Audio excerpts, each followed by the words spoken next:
Your circle decides what you R.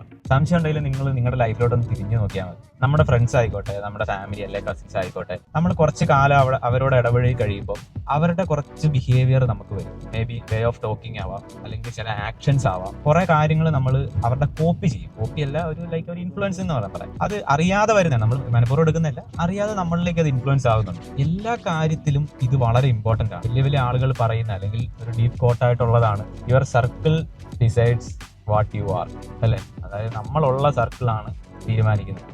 ഒന്നുമില്ലെങ്കിലും വേറൊരു കാര്യം ആലോചിച്ചാൽ മതി. നമ്മുടെയൊക്കെ പേരൻസ് പണ്ട് പറയുന്നൊരു കാര്യമുണ്ട്, കൂട്ടുകെട്ടാണ് ഇവനെ ചീത്തയാക്കിയത്, അല്ലെ? അത് കറക്റ്റായിട്ടുള്ള കാര്യമാണ്. ചീത്തയാക്കിയെന്നല്ല ഞാൻ പറയുന്നത്, അത് സത്യസന്ധമായ അല്ലെങ്കിൽ നടക്കുന്നൊരു കാര്യമാണ്, അല്ലെ? അതായത് കൂട്ടുകെട്ട്, നമ്മളുടെ ഫ്രണ്ട്സ് എങ്ങനെയാണോ അതുപോലെ ആയിരിക്കും നമ്മൾ.